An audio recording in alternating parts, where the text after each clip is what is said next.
Good evening, everyone. And is this thing on? Hey, how about that? Back in the saddle again, John Maddox with you for the season opener for Tigers tonight.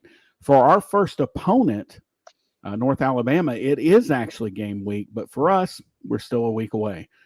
Glad to be back with everyone, joined as always by the best co-host in all the land, one and only Larry Marley. Mr. Marley, how are things over at the palatial Marley Manor this evening? Well, so you guys know that I've talked about this before. The longest off season of any major American sport is football, college football, right? And so as of this week, that ends. And I think we'd be remiss if we didn't talk about, and this is something we're going to talk about, how many changes happened in college football. And I'm not talking about minor changes. I'm talking about monumental shifts in college football and just major changes that happened in the offseason. And not just NIL, which is a big thing, but obviously Nick Saban retiring, huge. Would you guys not agree he's the best college coach of the last 50 years? He's the greatest of all time. I'm confident. I mean, if you want to argue Bear Bryan, I'll listen. I don't know that I'll agree, but I'll listen. Yeah. But you're probably right. Greatest college coach. So he retires. Then obviously the NIL changes that have changed. So I want you guys to tell me, obviously Memphis has had a benefited, but to me, if I said the one program in the AAC that has benefited the most from the changes in college football being transfer without having to sit out and NIL, if I said Tulane has benefited more than anybody else, am I right? Because it's one thing to tell a kid. I'm talking about the AAC. I'm not talking about it's one thing to tell a kid you have to go to Tulane for 3 years, can't leave, and you have to go, because that's a private school. Now they can go for 1 year and get paid in New Orleans. Well, I'm just that. So first of all, before we get into that, time to welcome the Northern contingent into the studio, one and only Bryan Moss. Bryan, how are things in Jersey? In New York. I wish I was in Jersey. That's my wife in New York. Yeah, the wife doesn't want to live in Jersey. She hates it, but I love it. She married me, so she must like a little bit of Jersey in her. But no, it's I'm doing great. Finally, football season. We're almost here. And there's a cool brisk in the air. We got a cold front up here. It's going to be 57 degrees tonight. So windows are open, AC's off. I'm loving life right about now. Yeah, weather's been great here. Give or take, maybe the last 3 or 4 days it got really hot again. But I mean, I think we're in the mid 60s tonight. So enjoying the reprieve, as we call it around here, false fall. All right. Well, let's get into it. I got a couple things before we get into football. I do want to mention University of Memphis announced today that they're beginning fundraising for the Liza Fletcher Stadium, which will encompass, it's primarily for women's soccer. We'll also have men's soccer and track and field in a later phase. For those who don't remember, Liza Fletcher, former Tiger soccer player and teacher, was abducted and killed. Oh gosh, that's been a year and a half, 2 years ago at this point. The name of the campaign is Lisa's Lights, and no better way to honor her memory. So kudos to U of M for getting that campaign started. Next up, the Simmons Bank Liberty Stadium, which will never be easy for me to say, refurbishment process. Our friend Jeb, who I'm going to bring up one of his comments in a minute, posted today, all that is left of the press box area is the kind of the middle support that has the Memphis Tigers across it. Everything else is gone. A couple people have asked. The flag is safe. The American flag that was on top of the press box, which prior to that was at the Commercial Appeal building down on Union downtown, is safe, and all is well with it. So And Jeff brings up a good point that there's been a lot of speculation, and when the athletic department posts pictures online of the football stadium and its current state, well, where are they going to play this year? Where are they going to play? Well, they're going to play at Simmons Bank Liberty Stadium.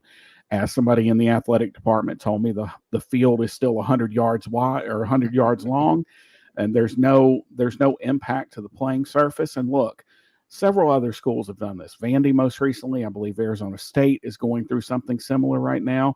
Doak Campbell is about to undergo a retrofit in Tallahassee, or just did recently. I don't remember, but this isn't uncommon. They're not going to have to play at AutoZone Park this year. But anyway, it's a little early for fans to be getting on my nerves. I think we haven't even gotten to the first week of the season. So, anyway, I want to address this because you and I talked about this the other day. The stadium issue is near and dear to my heart because many of you know that my family bought tickets the very first year the stadium opened. My grandfather bought the seats. My uncle and father continued to buy those seats. Technically, the seats that my grandfather sat in were gone after 86 or at the 86 season, but we sat in the same spot. And I continued that. But I have a very philosophical view on this. Yes, those seats are now gone, but progress is progress. And I think it's really important that we go forward. If my grandfather was alive today, he would tell us, these things have a finite life. It's fine. He's not actually there, even though it made me feel closer to him. So for those of you who are I do understand feeling, that sense of we lost, but look at what we're going to get out of it. And let's just move forward because the stadium's going to be beautiful. And I'm really excited about seeing it. So 100. Yeah. And it's not just the stadium itself, right? I think, I talk about this all the time. People, and this isn't really true, but people often mistake nostalgia for good. And those memories are still there. That's what Jeb just said. It's just the bleachers. Memories are what counts. I mean, we've all had great memories, and Duncan will make his season debut here on the podcast. Turn the camera on. Here he comes. But it's just one of those things that, Tracy Lawrence said it, time marches on. It just marches on. And if Memphis football, this is what you get for being live, people. If Memphis football wants to grow and keep up with the quote, modern times, then it's just a harsh reality that they were going to have to do something. So yeah, I don't know. I kind of have mixed feelings. Somebody sent me when the press box came down, and Larry and I talked about this on Saturday. At first it's like, oh man, how cool. And then you sit there and you start thinking like, man, I've got 17 years or so in that press box off and on in various capacities. I've seen a lot of events there. And I said last year at the Iowa State game, that view that I take, the shot I take at the beginning of every game and say, you're looking live, that's the last time that shot will ever be there. So, but again, as Larry just said, we're coming out on the other side, and it's going to be absolutely spectacular when we do. I can't wait for the new, and the other thing is, if Memphis wants to keep up with it, then this is just the reality, right? Players want the shiny new toys. Coaches need the shiny new toys to recruit. Fans want the shiny new toys. It's just one of those things that you just have to do. And whether you really want to or not, you have to do it.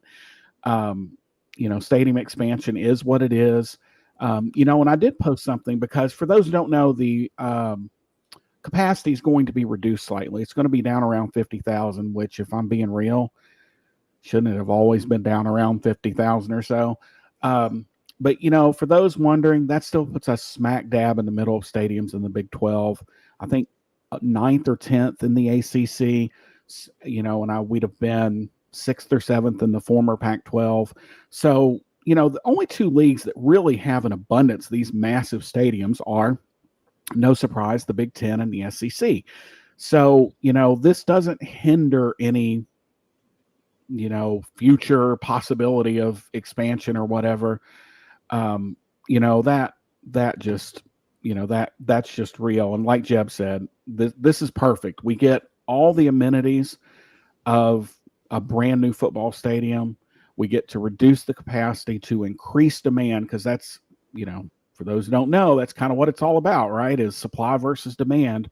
And if you have a 65,000 seat stadium and you have 30,000 people that want tickets, you're half full, and now you're going to be basically 3/4 full. So, Bryan, what are your thoughts on the progress of the stadium? No, it's about time.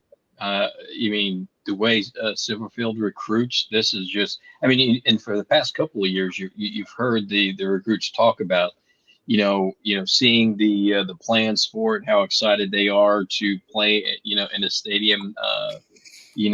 That's like that. The recruiting lounge, I think that's going to be at the stadium is going to be fantastic. Just like you said, it helps recruiting big time, and all these recruits are very excited.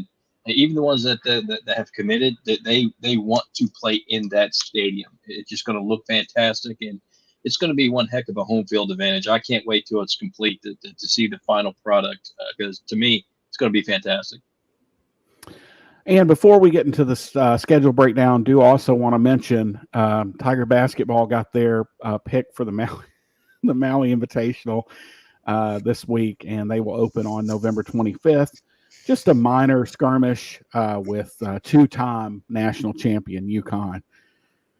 What is it we like to say, Larry? It might get late awful early out in Maui. I mean, so we don't talk a lot about Tiger basketball, and I do want to bring up one thing that we have not talked about because we didn't do the show last year. University of Memphis now owns Simmons Bank Liberty Stadium. Right? We haven't really talked about that because we haven't talked about that, but I do fear that Memphis basketball team. Look, I don't know much about basketball. I can only tell you what people that do know basketball say is that they're not as good as they were last year. And I got a feeling Connecticut's going to be pretty damn good. So, look, hey, the one thing you should always look at, and we're going to talk about this in just a second with the Tigers football schedule, you have a chance. You have an opportunity to go out and show that you're better than people think you are. And that's all you 100%. Can ask for. Yep. You can also get your ass All right, so let's get into it, guys. It is the Memphis football schedule. Not going to spend a lot of time on the first one. North Alabama coming in. They are also building a new stadium, by the way, that looks absolutely incredible. Bank Independent Stadium down there in Florence, not too far. Beautiful little campus right in the middle of town. If you haven't been to Florence, go to. It's just outside of Muscle Shoals, and it is absolutely beautiful. There's a couple of golf courses there on the Robert Trent Jones Trail, just outside of that. I highly recommend it. And if you like fishing, some great lakes. Absolutely, yeah. The fishing over there is phenomenal, and Florence, Muscle Shoals, right there together. But anyway, North Alabama comes in. They will this will be their second game because they will play Saturday in one of the very first games of the season. They will kick off against Southeast Missouri State, or are they just SEMO now? I get confused. Anyway, they'll play SEMO now on Saturday in the Crampton Bowl. God bless it, in Montgomery, Alabama. And John, you didn't go to that game, but I did. Oh wow, what a dump. Anyway, no, I did my time in southern Alabama stadiums because I went to the was it the GMAC Bowl in 2004 or 2005? Yeah, okay. When it rained its brains out. Yeah, and then you came back and had an ice storm here. Yeah. So I did my time. And then so let's talk about September 7th. I did want to bring up something here about the Troy game. I was wondering, how Troy fared when John Summerall left. Not well, guys. Not well. They are only returning 35% of their production from last season. They returned 4 starters.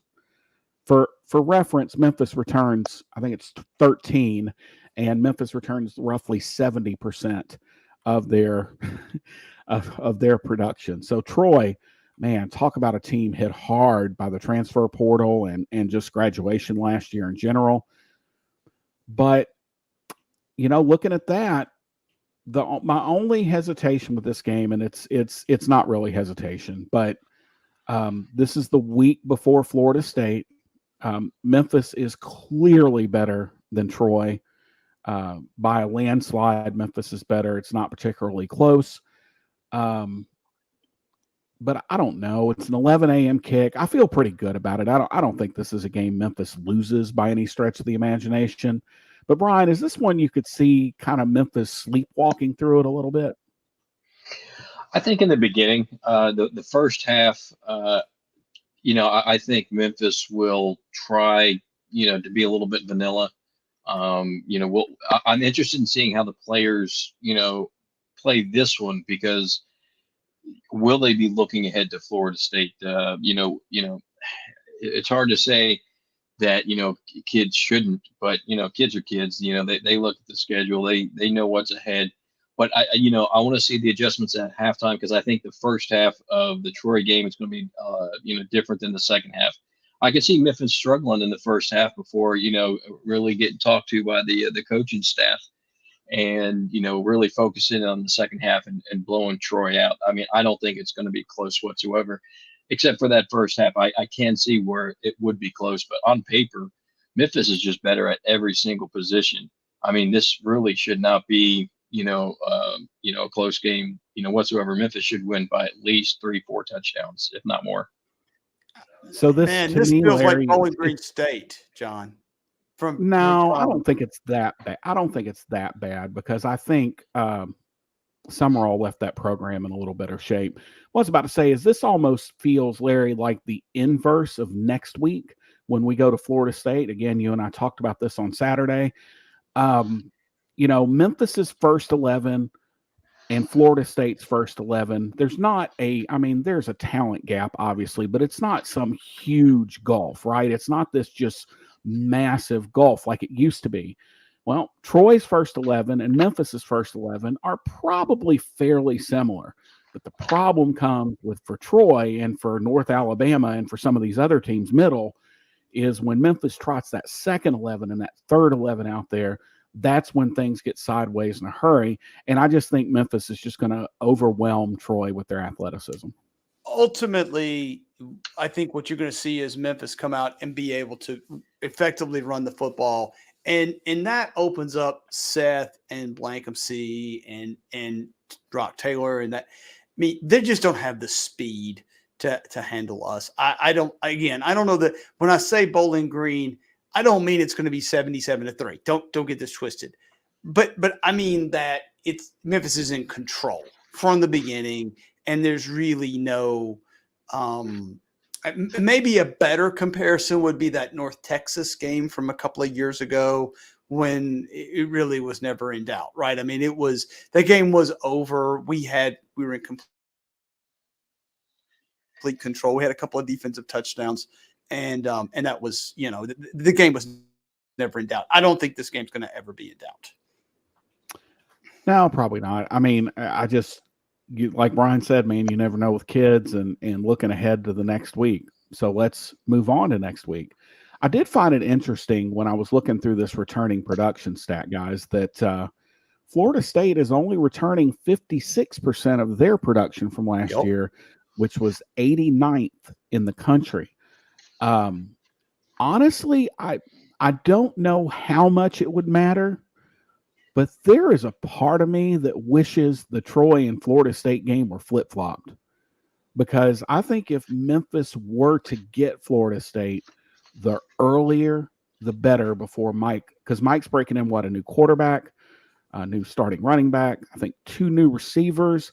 So like they've got some kinks to work out. The other side of that though is, Larry, they kick off on Saturday, so they're going to get some extra time. They're going to have a glorified scrimmage against Georgia Tech in Dublin, so they get a little bit of extra time to kind of get themselves right.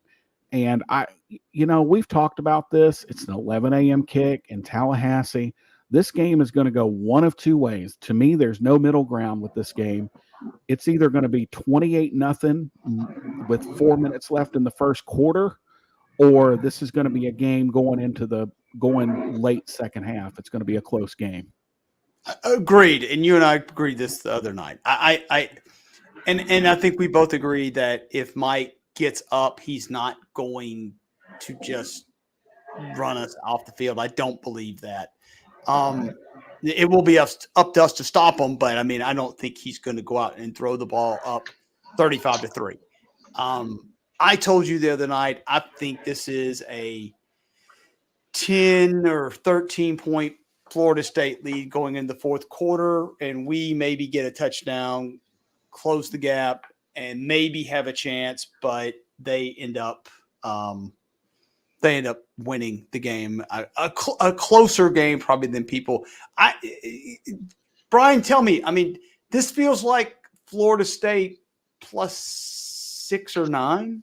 Obviously, that depends on how we look between now and then. But assuming we take care of business relatively easily against our two opponents, they beat Georgia Tech handily. They also have West Virginia, right? The week before. Boston College. Well, the week before they have a bye. The week before Memphis, but they have Georgia Tech. Right. Then Boston College. Boston College. I'm sorry. I thought it was West Virginia. But I just think this is going to be a game where Memphis may well have a chance, albeit maybe not, like Missouri last year. I think that's a realistic, or some of those Ole Miss games where we had the ball down 8, with a chance maybe to score and get a 2-point conversion, but we turn it over on downs or something like that. You know what I'm saying, guys? Something like that. Yeah, I think it should be a close game. Do I see Florida State blowing out Memphis? No.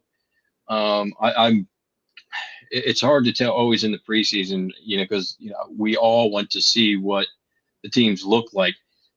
Memphis has a different defensive coordinator. That gives me hope for this season. Florida State is not only returning 5 starters on offense, so that bodes well for Memphis. And the fact that Florida State has to go to Ireland and then come back, play Boston College. I know they get a week off, but, will injuries play a part? They could be, banged up. I really, really love this matchup because I want to see that Norvell versus Silverfield matchup. Friends, but there's I do. There's not going to be any friendship, for those 3-4 hours or even that day. I mean, I asked Silverfield at the AAC Media Day, has there been any banter back and forth? Some text flying back and forth. And he kind of admitted, maybe a little bit, but not that much, but at least there's been some dialogue, because close friends, I mean, and we all do this, close friends. I mean, we rib each other back and forth all the time. So I just think, there's going to be some extra motivation, for Silverfield to beat Norvell. I don't think that's the same motivation for Norvell. I know a lot of Memphis fans will feel that Norvell is the better coach. So I think Silverfield, has something to prove. And I think the players will have something to prove because these Memphis players, I mean, they love Norvell. I mean, I'm sorry, they love Silverfield. They love playing for this coach. And it's an opportunity. If Memphis really wants to be that group of 5 representative for the college football playoff, here's your chance. Here's what you could do to show that you belong in the big boy club. And, I'm just really excited about this game. Now, I don't know if Memphis wins it, but I really do think they can keep it close and, maybe comes down to whoever has the ball last. But, I don't think FSU blows Memphis out. I don't. I really think it's going to be a close game and a fun game to watch. But there's a lot to prove for Memphis in this game, and I think they're up to the challenge. See, I don't feel that. I feel more the other way. If you were an outsider looking at this game, and I said, who has the most to lose in this game? Memphis is playing with house money here. Like Yep. this is, Memphis is playing with house money. If Florida State drops this game to Memphis, not only does that hurt their college football playoff chances, that's really, rightly or wrongly, going to shape the I just totally lost my word, the perception of Florida State football for the 2024 season. So I think Mike is a really good motivator and knows how to push the right buttons, and I think he will. I agree with you guys. I think this is probably a close game late. The Missouri game last year kind of has that feel. It's either going to be that or it's going to be the 2017 Missouri game that ended up like 66-45 or something like that. This will be the first real test for Jordan Hankins' defense. This is going to be a true test. All right, so after Florida State, the Tigers come back home, or actually continue their road journey. They go John's to Navy. favorite game of the year. on September 21st at 2:30. I think Memphis wins. I don't want to say I hate this game because I love everything about this game. But man, coming back down from Florida State to play Navy. Navy, oddly enough, brings back 65% of their production last year. That's good for number 50 out of 134.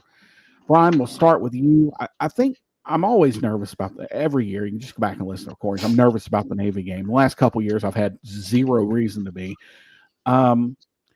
But as you think through the Navy thing, now last year. Now wait a minute. If you'll recall, we had the fourth down where we had, remember the play. So I mean, it wasn't drama free. I never felt like Memphis was going to lose that game. That's more what I'm talking about. But Bryan, these Navy games, man, and this one's honestly in a little better spot, I think, than if it were the next week, which we'll get to in a minute. But these games, they're so hard to predict because you have to be so disciplined on defense. You can't fly around. You can't fly to the ball. You just have to pick your guy and stay with it. And that's a challenge sometimes for Memphis. Yeah, and this will be the second opponent in a row that Memphis will face that will have a bye week, before facing Memphis. So Navy has a bye week before facing Memphis. So they're going to be, if they are banged up, I mean, they'll have some rest on them. And Memphis will go from Florida State, which is going to be a very physical game, to a Navy game, which is always a physical game. For me, if by chance Memphis wins Florida State, I think I would be more worried about Navy because of a letdown game. But if it goes the way I feel it will go, a close loss, I don't think they lose focus. I think Memphis will, if you're playing a video game, they sit up a little bit closer. You have to clutch that controller a little bit more. I think they'll be focused, and I just don't see them losing to Navy. Again, on paper, Memphis is extremely better. They have the better quarterback, better running back, better offensive line. The only question mark I really see on Memphis this year is that offensive line, even though I think it's going to be better. And on defense, but we've seen what a Jordan Hankins defense can do. I know it's just one game, but that was one heck of a game. I mean, so Hankins is impressed me, and that's why I think they'll come out and handle Navy easily. I think it's going to be over, before halftime. Here's the difference, John, between what the Navy games that bothered you in the past and this year. And let's just go down the list. 6'4", 263, 6'4", 270, 6'4", 308, 6'1", 325, 6'4", 300, 6'2", 320, 6'2", 290. Now that's the size and weight of our defensive linemen. that, and by the way, we have 18 of them. Okay, that is a depth and talent on the defensive side of the football we haven't had. Bryan, I don't know that we've ever had that size and depth. So I get you. I get why you're worried about it. It is a tough, and to me, it's the most fun because it's so different from everything else that we get to play. But I'm telling you, I just don't think Navy can block us for 4 quarters. If they do, God bless them. We'll shake their hands. But I think we'll be by the end of the fourth quarter. By the fourth quarter, they're not going to be able to move the football. And once you get up on them, that's it. Yeah, because they're not built to play from behind. I don't think Memphis loses this game. This game's in a spot. I don't like where it is on the schedule. It's about true of about 3 or 4 of the games here. Moving on the next week, Saturday, September 28th. The mids come calling. The other mids. What do we call them? Mutts? Is that their nickname that we gave them? Mutts? You don't want to know what I called them in college. It's not even fit for this podcast. Nope. Middle Tennessee comes into town on Saturday, September 28th. Oh, I forgot to mention, we do have game times. We have 6 p.m. for North Alabama, 11 a.m. for Troy, and then Florida State, 2:30 for Navy. This one doesn't have one yet. If I were a betting man, I would say round up the 6 p.m. clock, boys, because that's probably about where it's going to be on ESPN Plus. Again, pure guess. Middle Tennessee brings back just 47% of their production. And if Navy is physically outclassed, then I think to me, Derek Mason experience at its best. Well, as long as we're not in a fist fight or a shouting match with Derek Mason, I feel pretty good about Ryan Silverfield's chances here. We'll get to that in just a second. But Middle Tennessee, they don't have. I mean, there's a reason they have a new coach, and I don't think Middle Tennessee can hang. And I think this is the game where Memphis, if they're gonna pick a non-conference game, I think, Larry, to show some things, this is the one, because this is the one leading you into conference play. You go into conference play the next Friday, or a week from the next Friday. So I think if you're gonna show some wrinkles, you don't have to do it against North Alabama. You can do like I do on College Football 25 and run inside zone and read option for the entire game. By the way, Sutton Smith, 2 Heisman trophies for me. Memphis 24-0 under my leadership. Two Heisman trophies. Yeah, 2 Heisman. No, I'm sorry. Mario Anderson got the Heisman last year, Sutton this year. I'm up for the Colorado job, so there's some good news. You've got the North Alabama, Troy. Memphis doesn't need to show anything against Troy. Florida State, I mean, I guess you could throw a few trick plays in there if you wanted to. Navy, Memphis, that's a game I think Memphis you're trying to survive and get the hell out of Dodge with nobody hurt and moving on as quick as you can. But you've got the middle game now. And, in-state, they feel we treat them like little brothers sometimes because they are. Don't care that they're the bigger school. So they're going to be more fired up than they normally. Derek Mason's a great motivator. He's a good coach. Again, as long as it doesn't get physical between he and Ryan Silverfield, I like my chances. I would not want to fight Derek Mason in an alley. Let's start the thing off with that. That is not on my bucket list.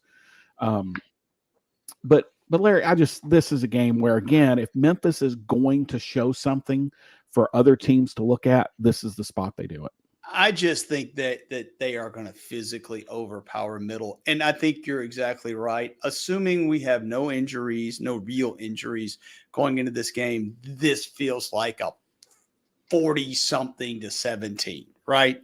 I mean, this Ryan's not a 50-something guy really, but 40 to 17, that's his, he'll do that. And that's what this feels like. They just don't have the talent, and they're not. It's going to take Derek. Well, it's going to take someone at Middle a couple of years to build. It ain't going to be Derek whenever that happens.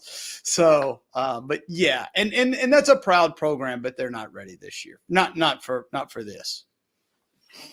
No, yeah, I agree. I think it's going to be a lot more than 40 something to 70 something. This could be. I don't know when Memphis shut someone out last, but to me, North this feels Alabama. like. Oh, was it? Yeah, When was that? 2 years Last year? ago. Yeah, Last 2 2 years years two ago. years ago. ago, 59-0. I feel that this could be somewhat similar. I mean, Mason. I know he's a decent coach, but he's coming to his first year. They only got 4 returning starters on the offense, and they just don't have the horses. So to me, I don't think Memphis has to do much to beat Middle Tennessee. I think you could just plain vanilla offense and still beat them. I look for this game to. For the backups, I want to see the backup quarterback in there, whoever it's going to be. Is it going to be the Maiden kid, or if it's Cunningham or Boyd, whoever it's going to be. I want to see some of the backups. Yeah, we're going to talk about that. That's an interesting conversation to have, actually. And the reason why I want to see some of the backups, because the injuries are inevitable. They happen every single year. So you need some playing time, and this would be a perfect time to get the backup some playing time, because you have an off week the week after Middle Tennessee, and then you have that tough game at South Florida. I want the starters off the field in the whole entire second half. let's not take any risks. But we'll see what happens. But that's definitely what I would do. Yeah, I mean, I agree with that, but I just feel like this is a game that you can especially in the first half, that you can put some things on tape, as coaches like to say, Yes. to give that next opponent something to think about. Oh, this trip has me nervous because I think Alex Golesh is a fantastic coach, and USF returned 79% of their production from last year, and they were a team that got better and better as the year went on. Memphis goes down there on a Friday night to Tampa, because don't ever forget that South Florida is still the most geographically challenged school in the country. So Memphis goes in, and I just, because Memphis should either have one loss or possibly be undefeated at this point. So Memphis is looking at what, 4-1, 5-0. I think if they're really honestly, if they keep Florida State close and they win these other 4 games by huge margins, Memphis is probably ranked. South Florida may be ranked at that point, but this is a game where we've all said, Bryan, right? Like, there is no reason for a team with Florida in their name to ever be bad at football. No excuse, because even if you don't get what USF and UF and the U get, the leftovers are pretty damn good in the state of Florida. And I just think Golich has this thing turned around.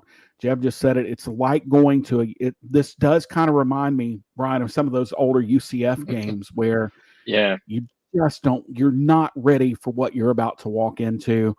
I think if Memphis drops a game early, well, I guess at this point it's the halfway point, I don't think Memphis wins this game.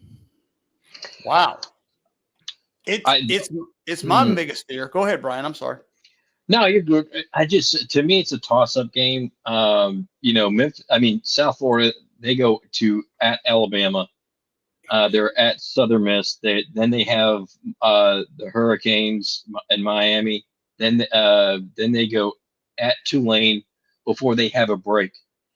I mean, that is a pretty brutal schedule for an AAC team. I think Memphis wins this game because I don't think South Florida will be healthy, even though they have the bye week. Another team that has a bye week before playing Memphis, I think, would be the third one. But Alabama at Southern Miss, home against Miami, then at Tulane. To me, I think South Florida will have, probably could have 3 losses by then. And I'm interested to see, mentally, are they going to be up to the challenge of a Memphis if they already have those, 2-3 losses on the schedule? We'll see. But if they get by, I mean, obviously I think they lose to Alabama, but let's say they do beat Southern Miss, they beat Tulane, even if they lose to Miami, it's going to be that. What is that? My tagline is going to be interesting, but it will be interesting. But Memphis, I think they have a better coaching staff. And if you take the whole entire staff, I think Memphis has a better coaching staff.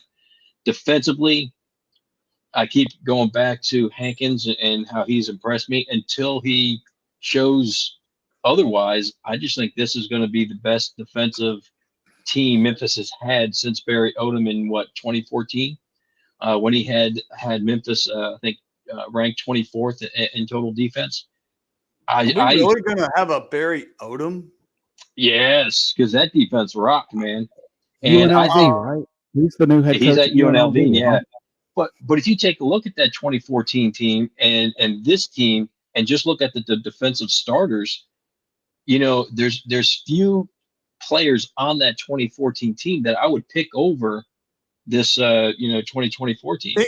You think he regrets taking Missouri over Memphis? Given that Norvell came here? Absolutely not. Absolutely not. Missouri was his home. That's his alma mater. I think. Yeah. Just curious. So this game, John, you and I have compared this to the 2019 season a lot, just because other than Florida State, Memphis is going to probably be favored in every single game. This feels like Temple to me. The Temple 2019 game. And here's why. If you go down this list, Florida State's Florida State. You got to go to Florida State. But let's just say that we are 4-1 going in.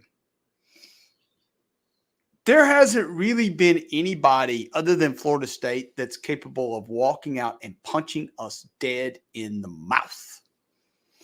And USF can do that. They absolutely can do that. They could come out and we look up and it's 17-3, 24-7, right? That's legit. That could happen. And, we have a couple of turnovers. They get a couple of touchdowns. The next thing you know, and now you're playing from behind. To me, Memphis is better. And I think if we can keep this game close early, maybe even get a lead, our depth on a hot night, Jeb pointed this out, on a hot night in Tampa, our depth will ultimately win out. I just don't think they have the horses yet. Now, 2 or 3 years from now, I'm looking at our roster and I'm stunned. John, you and I talked about this the other day. At just the numbers and the size and I just don't think South Florida has that yet. But what we got to avoid is playing badly. Jeb says we got to play perfect. I disagree. We just have to play good. Don't turn the ball over. Don't have stupid penalties. Play good, solid football, and you will beat South Florida. But we are due for a down game, and if we have one, it would not surprise me if it's right here. I don't know about losing it. I'm probably going to say Memphis wins this game, but it's going to be a dogfight. Was that 2003 or 2004 when Memphis went to Cincinnati when D'Angelo was here and just got boat raced like 45-14? And one of those games we had no business losing. I don't think it was D'Angelo's sophomore year. Not his junior. Clearly, I don't think this is there. I don't think South Florida, because they don't play that way. They're not high octane offense. Golich is a defensive guy. But just these weird games, like these weird Friday night, middle of the year, you know what I mean? It's like not like the Tulane game, which we'll get to in a little bit. That's the Thursday before the last day of the regular season, so that's kind of normal. But this kind of a Friday night coming off a bye week on the road, it's going to be hot and humid. I'm guessing Larry and I'll be on a cruise ship at this point, but so we probably won't care. But let's say that if we start losing, Larry will already be drinking and he'll just keep drinking, and there'll be no. But we will be watching at the sports bar. That's right. But I don't know. I just think that I think this is the one that Memphis drops. All right. So next, the Tigers kind of get back on the regular schedule for a couple weeks, or 3 straight weeks actually, when they host North Texas here at Simmons Bank Liberty Stadium. Game the Tigers nearly gave away last year. It's actually really funny that these two back-to-back games, Bryan, North Texas and Charlotte, which we won't go too in-depth about either one of those, as they bring back 50% and 54% respectively of their production from last year. But Memphis, and this is something Ryan talked about in his first press conference this fall at the opening of fall camp, guys, was, he said, we went through a lot of things last year that would have gone the other way 2 years ago. But North Texas fought back, and we almost gave Charlotte away, but we found a way to win. And I have a friend at South Florida, and we were talking back and forth about, where South Florida is and all that. And I said, what Mike will tell you, what Justin will tell you, and I'm sure what Ryan would tell you, it is so hard to learn how to win. And I know that sounds simple, but it's really difficult to kind of get that feel of, okay, now we know how to win. But, Bryan, these are 2 games, North Texas, Charlotte. They're both in Memphis. But Memphis almost gave both those games away last year, but found a way to win. But I think these are 2 games that Memphis comes out, especially if they beat South Florida and they're sitting at 6-1, 5-1. These are a couple games too where I think Memphis can really make a statement going forward. Yeah, and they to me, I think they'll need to, not necessarily, I guess, need to make a statement, but they need to win easily. They do not need to struggle, and I don't think they will. Again, I keep saying it because of the defense. I'm just really high on this defense, this year coming in. And I think that was a lot of the struggles, too. I mean, you had, third down efficiency problems on offense and defense, when Memphis couldn't win those, tight games. Last year was a different story. They did win those tight games. And I think they're going to win them again. But I don't see North Texas or Charlotte being a problem unless Memphis has, turnover issues or self-inflicted wounds. Other than that, these 2 should be easy wins going into that UTS A game. And it could be UTSA is ranked and Memphis should be ranked at this point, especially if they beat South Florida and win the next 2. You're looking at what? 6, 7-1. I mean, that should easily put them in the top 25, top 20, possibly. Larry, what are your thoughts about these 2? I don't think these games are going to really be. I mean, yes, both games were close last year. They were both on the road. Memphis got on, put a big lead on North Texas. Came back. North Texas came back, and then of course Memphis had the long touchdown pass to win. Charlotte was a game that, man, you want to talk, and this happens every year. That was a fluke weekend, if you'll recall. Like, there was a lot of weird things that happened in college football that way, and that happens every year, by the way. You'll have a flukish thing, and the fluke weekend in 2019 was Tulsa, and so that's going to happen. I don't think either of these games is flukish. I think this game goes pretty much by the books. Both of these games feel like UAB last year. Like we just pull away and they're never in the game. So I glossed it over, but a couple points I want to make. You brought up an interesting parallel. Wasn't that Tulsa game in 2019 on a Friday night? No. It was either a Thursday or Friday. It was a week. It was Saturday because we were at the Mississippi band championship. Okay. All right. Well, that South Florida game, that might be my parallel. That might be a game that Memphis wins late with a kicker missing a field goal because kickers are idiots. Just for you, Larry. That might be. I'm going to change my subheading to "Kickers are idiots" next week. Yeah. And that Friday night kicks off what has the potential to be the greatest Saturday in college football history. That Saturday slate is absolutely loaded for Bear. Just go look at the October 12th schedule. But fun fact, that is this year, that is the 5th most popular wedding date, October 12th, which again has potential to be because there's, I think, potentially between 9 and 13 top 25 matches. Like it is going to be a crazy Saturday. Moving on, a trip to San Antonio. This will be our first trip there, won't it? Yes.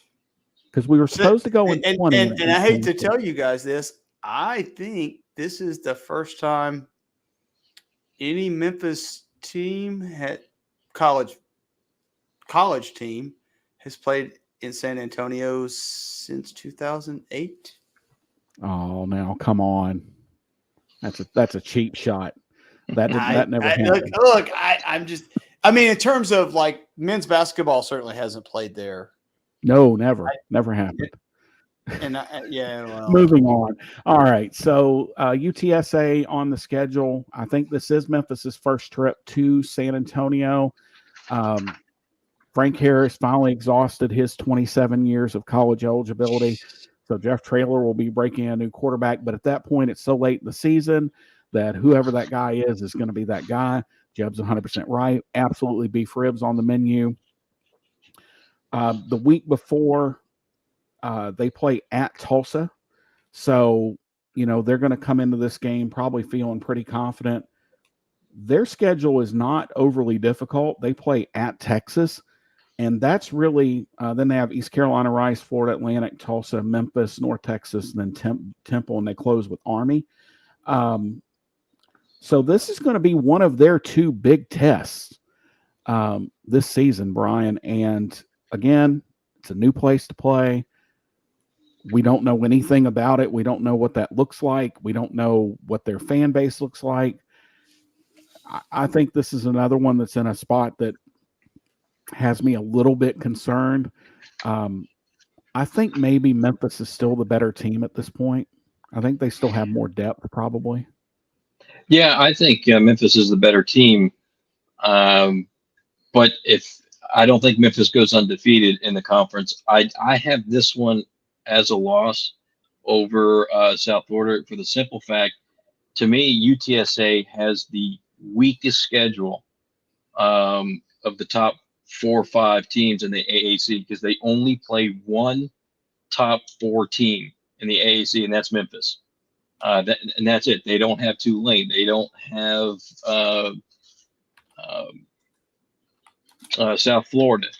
I mean, they have an easy road, and their only tough game is at Texas, and that's going to be 2 months prior to the Memphis game. So I think barring any injuries to UTSA, I think they're going to be more rested than Memphis.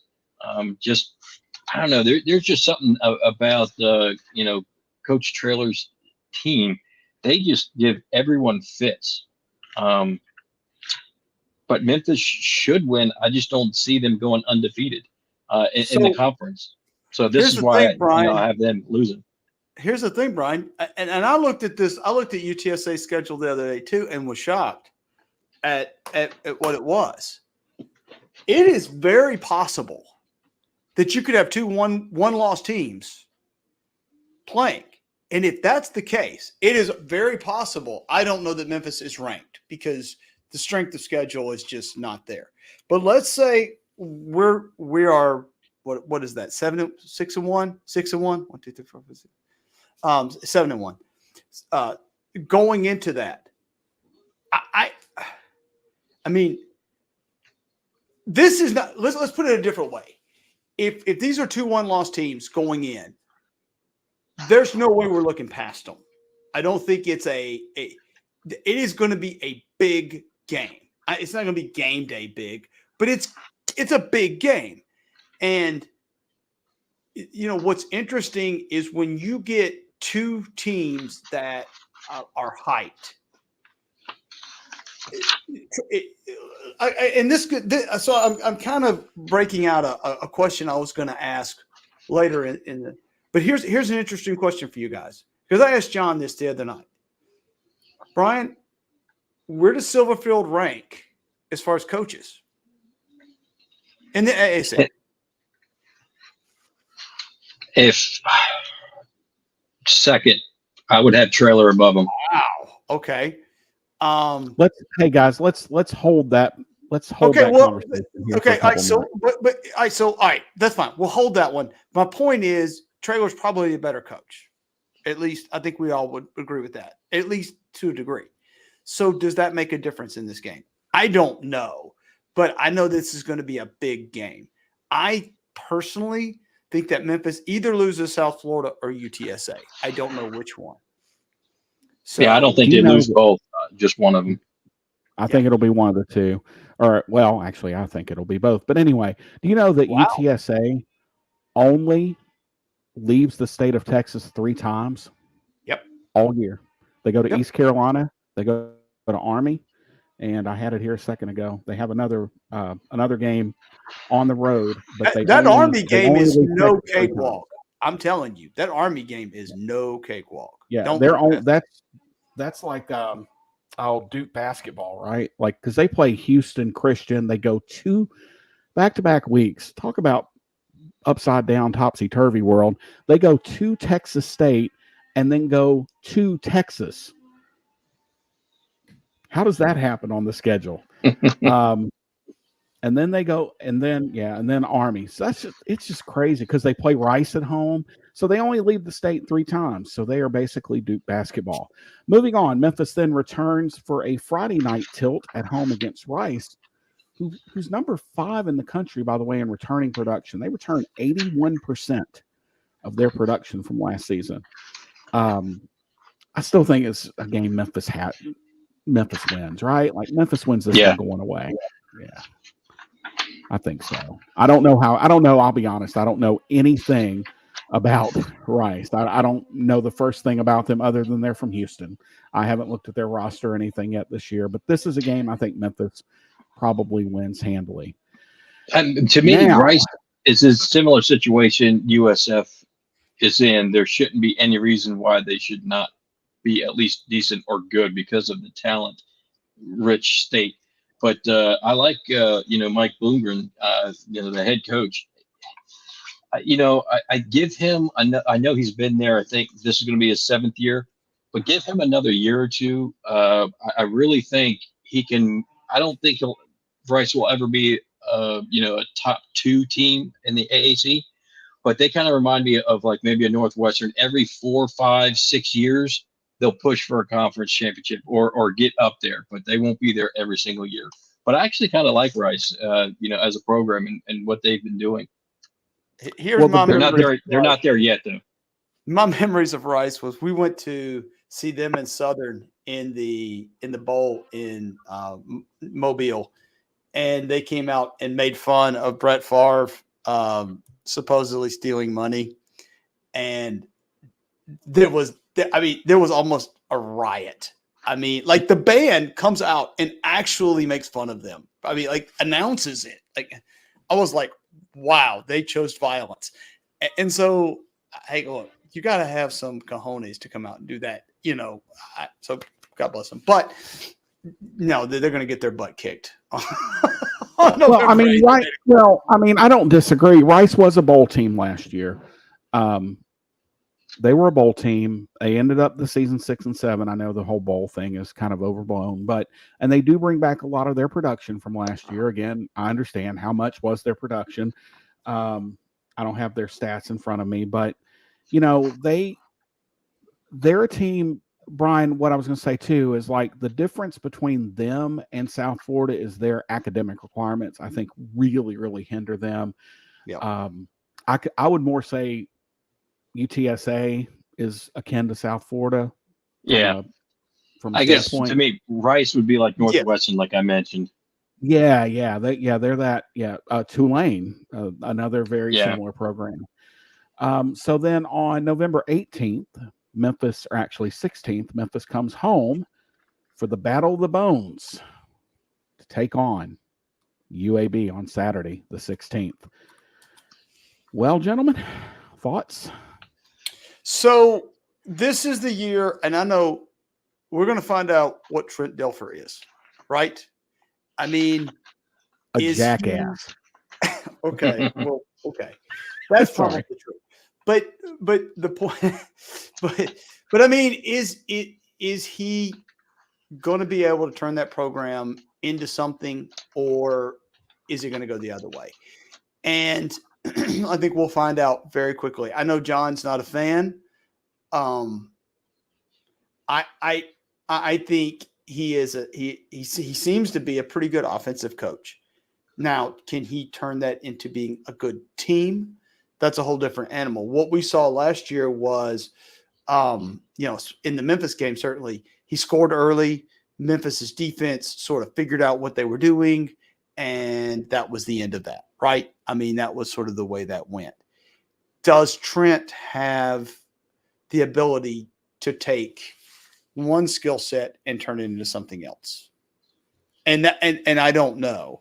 And so I don't think, barring injury, assuming Memphis is healthy, I don't think this is a close game. Yeah, I don't think. The only reason I do, Bryan, is it's a rivalry game, and I think this is one that Memphis treats seriously and UAB treats, because usually sometimes these rivalry games, one of the two teams doesn't treat very seriously, but I think this is one that both teams take kind of serious. Again, I still think that this is a game that Memphis wins handily. I think they're the better team, but this is one I think could be close early because UAB is going to come in here fired up. And yeah, he is a lunatic and a jackass. I think he's a better high school coach than a college coach, because I think he did a very good job in the high school ranks. It doesn't always translate into the college, just like a good I was going to ask, Bryan, how many times has that actually translated from high school to college, right? I mean, look, let's be very transparent. Memphis is dealing with that right now in another sport. I mean, we are. Like, how does that translate from high school to college? And can you be productive enough? In high school, it's such a different way of getting kids, motivating.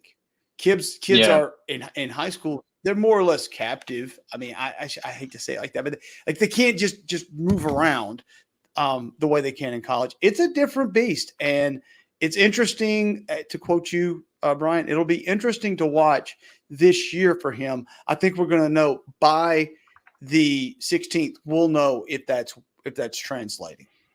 And we'll definitely see if he's still the coach by then, because if they get off on a wrong foot and they are not doing well, it'd be the second year in a row where they have not done well. And UAB can be a pretty good program. They have in the past been a decent program. I just don't think Dilfer is the right coach for that program. We'll see. But yeah, I meant in this handling.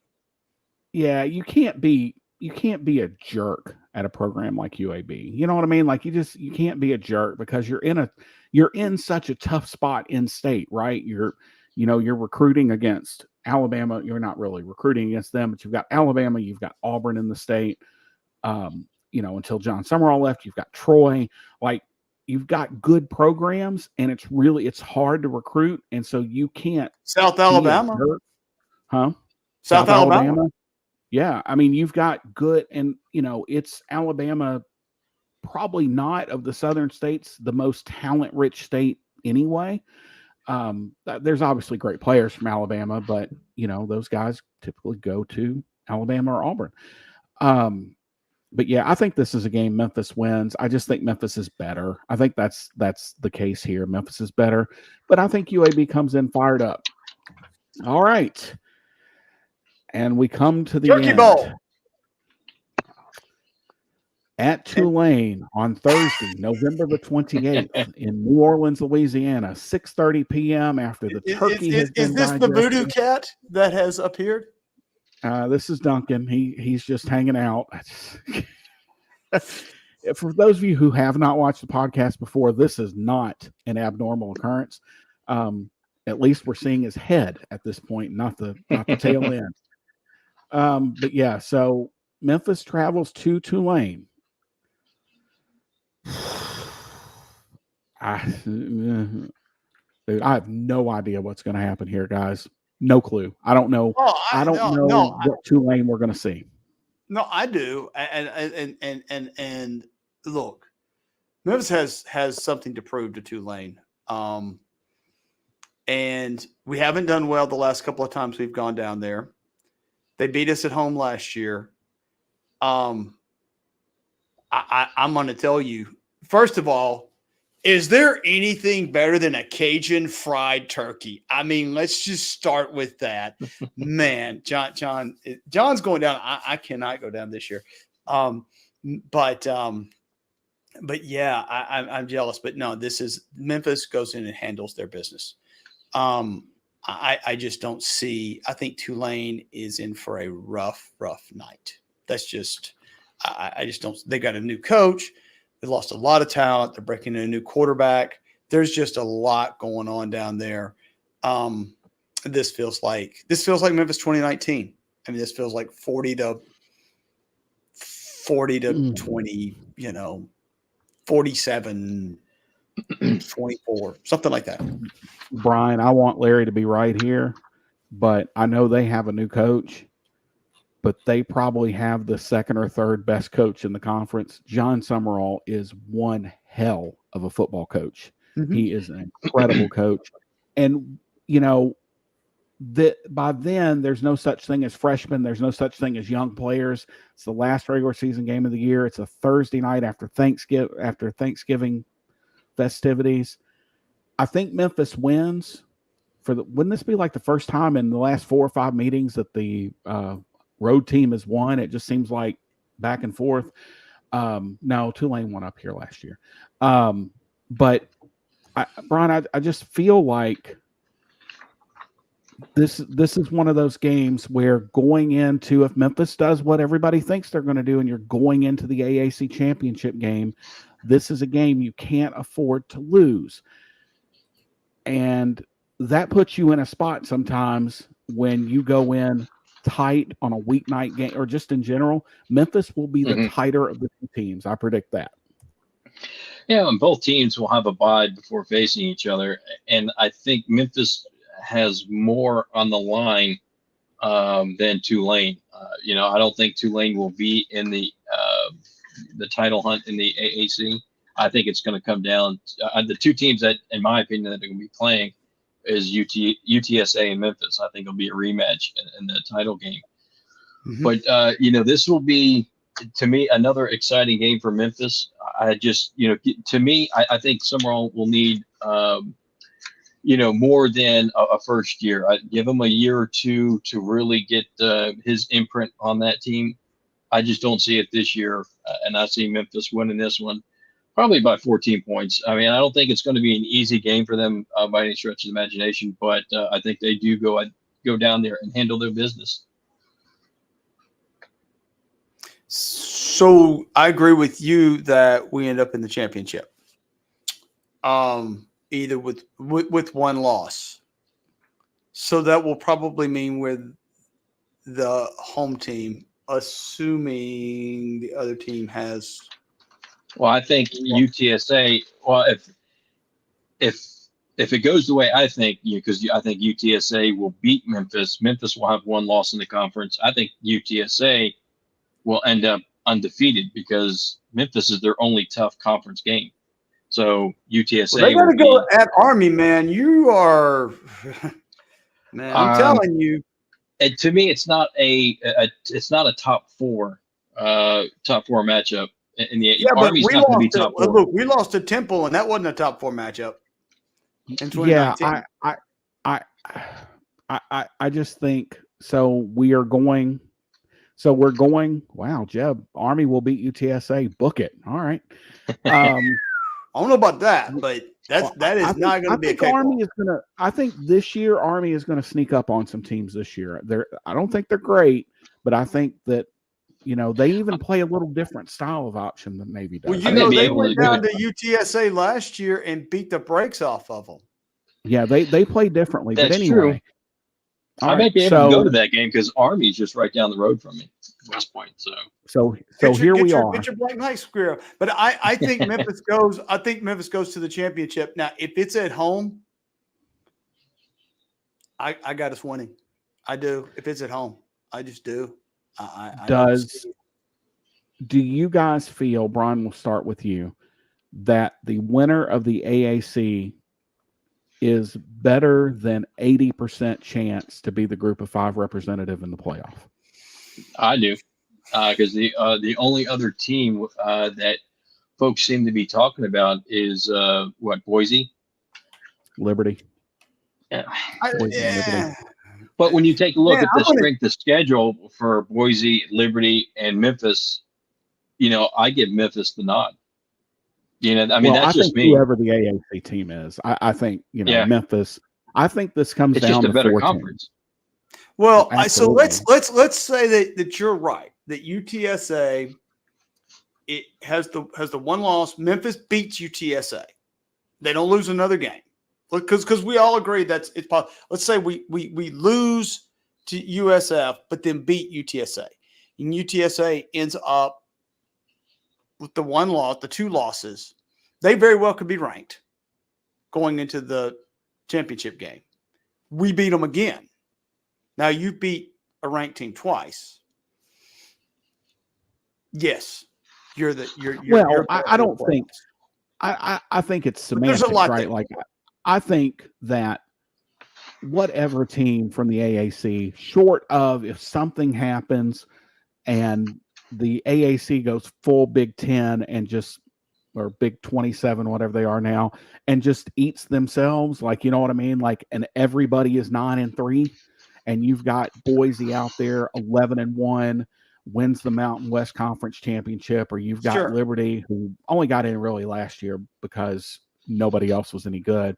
I think that's the only scenario where I don't keep up with the MAC, but maybe. Well, the reason also, don't forget, Liberty got in because Tulane lost to SMU in the championship. That's the only reason, right? I mean, I just think that the AAC championship game winner gets the bid. Now, also keep in mind, it will never happen, but there's no limits anymore. The AAC, let's say, by some miracle, Memphis is sitting at 11-1, and they win the championship game, and they're ranked number 11, and UTSA is ranked number 14. They could both get in. It's not going to happen, but it's not blocked anymore from happening. But I don't know, guys. Do I think that's going to happen? There's a whole lot of maybes that have to happen between now and then. What I do think could happen. And is that if Memphis does what we think they should do, they will at least be in the conference championship. The question is going to be if it's at home or on the road, to me. And if it's on the road, I think that's tough. That's a tough All right, thing. We're gonna put you on the spot. Who's the championship? You don't have to say where, but who's in the championship game? Well, I've already said Memphis and UTSA. All right, Memphis and UTSA. I just, if you look at their schedules, I think it's probably Memphis and y'all. I just think South Florida's going to be really good, and I think they come in third. John, they're good. They just don't have the depth. Their opening schedule is just brutal. I think that's what's going to hurt them. I think it's going to be Memphis. See, even Jeb's on my side. I just think USF's going to be really good. Now, but keep in mind, they could be 0-3 or 0-4 going into the conference and still end up in the championship game because it's not cumulative record. It's your conference record. Yeah. But I think it's going to be Memphis and probably UTSA, but I would not be surprised if it was USF. That wouldn't surprise me. The only, other than the teams that don't really have a shot, the only one that I think possibly could, but would be a huge surprise to me is Tulane. I don't think people understand how good of a coach Summerall is. Why am I not a Tulane fan? I was the sole Memphis member of the Willie Fritz bandwagon, and it finally paid off for me. And now I am on Summerall's bandwagon, but all kidding aside, Summerall's a very good coach. It's just going to take them a couple years. I don't think he's going to be able, because you got to replace Michael Pratt, and that's double tough, that right there. I mean, that's hard. All right. So, on the spot, on the record, as of August 20th at 8:15 p.m., Bryan, is Memphis in the college football playoff? Yes. Probably. I mean, if you look at their schedule and they have the most talent in the conference, they're the deepest team in the conference. It's not that close. I mean, if you don't believe me, go pull up their roster. Go pull it up right now and look at it. I mean, it's John, you and I talked about this the other night, how unbelievably deep. They have 4 freaking place kickers. 4. No, here we go. They got what? 3 long snappers, 4 long snappers. It's unreal how much talent is on. I said the other night to you that Silverfield is who we thought Porter was going to be. And I think that's true. We thought Porter was going to be this great coach who brought in all this talent, and we were just going to out-talent people. I don't know that we're going to out-talent people. I think we have really good coaches. I think Cramsey's a good coach. I think Hankins is a good coach. But at the end of the day, football is about depth. And because you're going to have injuries, guys. And if you're going to make the playoffs, you got to have, remember when Greenwell got hurt and Gibson stepped up in 2019? Yeah. Well, and I think talent-wise, this roster is better than 2019. Agreed. Maybe not at the top end. Maybe not at the very top. Oh, I don't know. The top to bottom. Well, is there a Gainwell and a okay? Well, I mean, Mario Anderson is that guy. Okay, as the kids say, Mario Anderson is the truth. That kid. I have heard everybody say that here's the thing about Anderson. They'll be shocked. Is he has to stay out of trouble. That's the thing. But as a coaching friend of mine once told me, I'm not asking you to stay out of trouble for the next year and a half. I need you to stay out of trouble for 13 to 15 Saturdays. Have you guys heard the Sean Williams story when Calipari was here? So Sean Williams was the coaches kept going and Sean Williams was breaking curfew. And so the coaches go, Coach, Sean Williams keeps breaking curfew. Calipari pulls out the stat sheet. Yeah, but he went for 14-7 the other night, so stop checking on him. Yeah. Well, it's one of those things. Whenever stuff does come up, it's not whether or not a guy is guilty of something or did something he shouldn't do, but it is more, are they worth the trouble? Right? Like that. That's the real question. Like coaches give me this BS, or they say this BS. Oh, social media. Rah, rah, rah. That's a bunch of crap. If you can play, you're going to play. And coaches will do everything possible to make sure you play if you can help the team on the field. It just comes down to, are you worth the trouble? Anderson is worth the trouble. And we can't forget Sutton Smith. And awesome. Bryan, your boy, Ryan Silverfield mentioned him in the press conference. Our buddy Brandon Thomas. Brandon Thomas is still on the team. And I'm going to tell you what, he established that at the goal line last year, he's not getting stopped. We should all love something as much as Ryan Silverfield loves Brandon Thomas, right? Like we should all. But I tell you where I think Memphis is going to shine this year above all else, and this plays into the depth. Special teams. It's a third Memphis of the game. finally has a kicker, that's for sure. Memphis has a kicker. They have a great punt returner. They're going to have an. Who do you think wins the kicking job, Bryan? Costa, Caden Costa. I think it's his job to lose. Yeah, and I think he'll prove over Vandenberg. Yeah, I think Costa will be the next great Memphis kicker that you'll see on Sundays. I think at least Brandon Thomas doesn't fumble when he sees the goal line. I think that Costa will kick field goals and extra points, and Vandenberg will probably kick off. I think that's kind of the plan there. An Aussie kicker for an Aussie punter this year. Coach White talked about that, so we'll see some things with moving the punter around. Larry, have we reached our special teams quota yet? Yeah. Can I have 5 more seconds to talk about our No, long snapper? absolutely. Yeah. He's up for the long snapper of the year award. So, which Memphis, it's a funny thing, but Memphis has had a history of that too. That's one of those things. And like Chris White, he went on for 5 minutes the other day about how important the long snapper is to the kicking Look, game. And I will tell you this: we lost a game to Eastern Kentucky because our long snapper broke his leg, and we had a backup long snapper, and he immediately yanked 2 over the punter's head.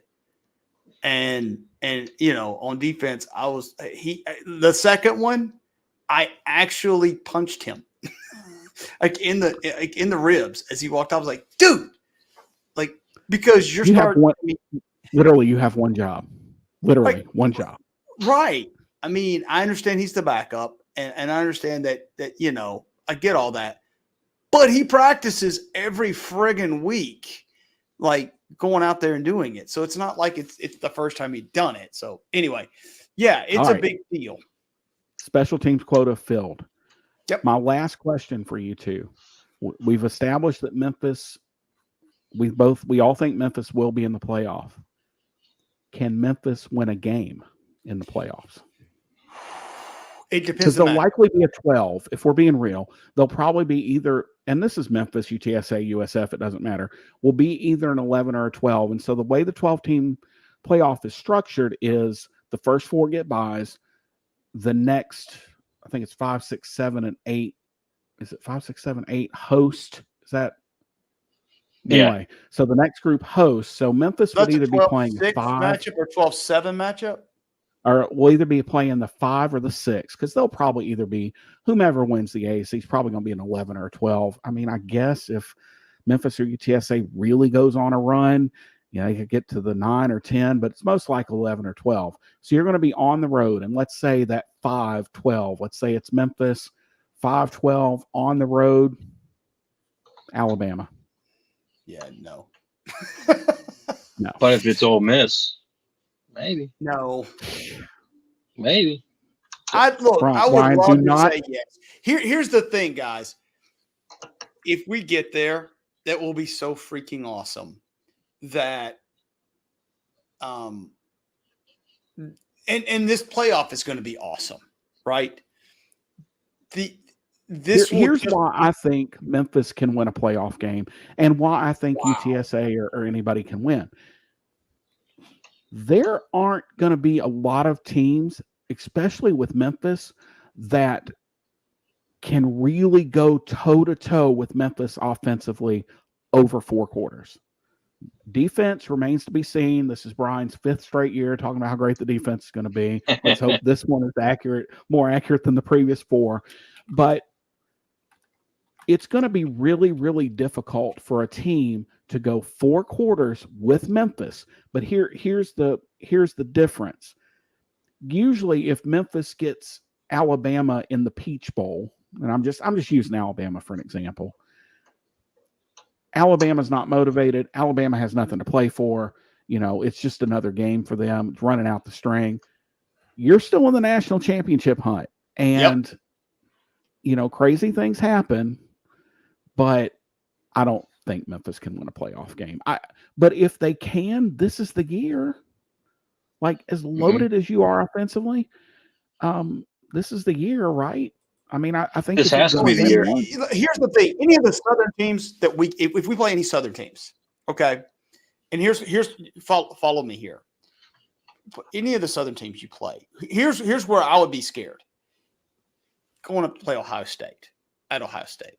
Or go to Penn State. Or I don't think Penn State's going to be in it, but I'm just saying somebody like that. That's where I would get scared. Playing the Southern teams, more or less, it doesn't – none of those teams are going to – I mean, yeah, they may beat our brains out. But the kids have all played each other, more or less. I mean, I know kids move around, but if you look at our roster, we got a lot of kids from the area.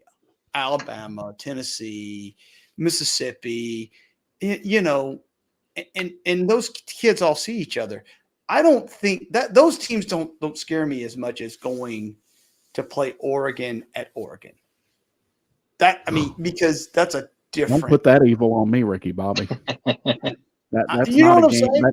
That's a game I wouldn't want any part of. But I mean, again, and we're way If ahead of that ourselves happens, by the here. way, you guys come back and you can just flog me. Okay. We've got to do what we think we can do at Memphis to take care of business, right? To get to Right. the point where they can discuss, okay, this is a 5-12 matchup. But this is more fun than like 2013, right? 2012, right? Like this is far more fun than that. To sit here and think that legitimately Memphis has a shot to play for a national championship, and we're not being far-fetched. We're not being like, oh, look at rose-colored glasses. Memphis and the G5 for a long time has said all we want is a chance. We just need a shot. All right. Here you go. Welcome to Madison, Wisconsin, mid-December. Good luck. You wanted your shot. Here's the thing, bro. Here's the thing, John. You're right. All you want is a shot. It won't be this year. It won't be this year. It's going to happen, isn't it?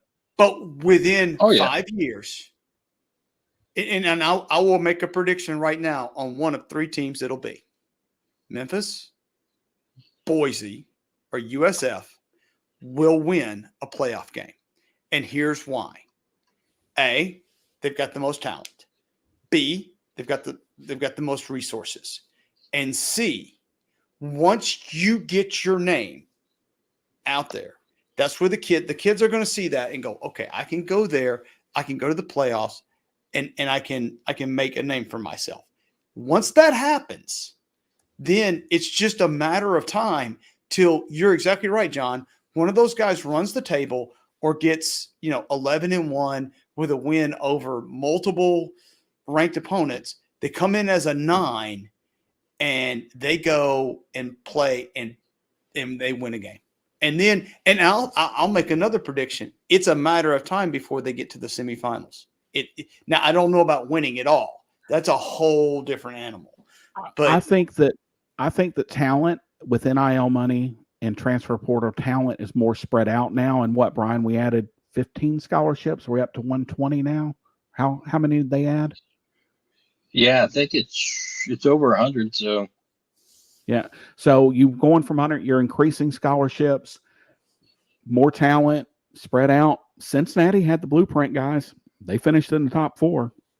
They had the blueprint. So, we'll see a couple things I do want to quickly talk about before we get out of here. The big rule change for me this year is the 2-minute warning. That's the one I'm most curious about to see how coaches it's handle an extra it. timeout. Is the 2-minute warning. That one, to me, it changes the complexion of how you coach, because now I've got, whether I burn all my timeouts or not, I got one in my pocket at the end of, it'll be a 2-minute warning at the end of both halves. So I'm really, really interested to see how that one plays out. That to me, and there've been several other rule changes. I got to go dig through them, but that's the one to me. The clock before That was last year. Okay. I think that was last year. Sorry, I'm a year behind. We didn't do the show last year, so it's our fault. The helmet radio is another big one. Being able to communicate, to get rid of I call this the hardball rule. You're getting rid of all the stupid signs, stealing, and all that's gone on. You now just communicate via radio. But I wonder, what are the guys that hold the big signs up? What are they going to do now? Did we just put people out of work, or are they just going to have to do something else? Actually, I wonder if there's still going to be signs just in case the radio. I think it was backup players anyway. But I could be wrong. They're fine then. They can keep their jobs. Yeah. All right. Well, that's going to do it for week 1, fellas. Next week is game week. Memphis and North Alabama, a week from Saturday. We are less than 100 hours from college football being on the television. And I got the beer on ice. So start Saturday morning at 11:30, Florida State, Georgia Tech in Dublin, Ireland. So, and remember, you can't drink all day if you don't start. Don't start early. That's right. All right. So for the best co-hosts in all the land, Larry Marley and Bryan Moss.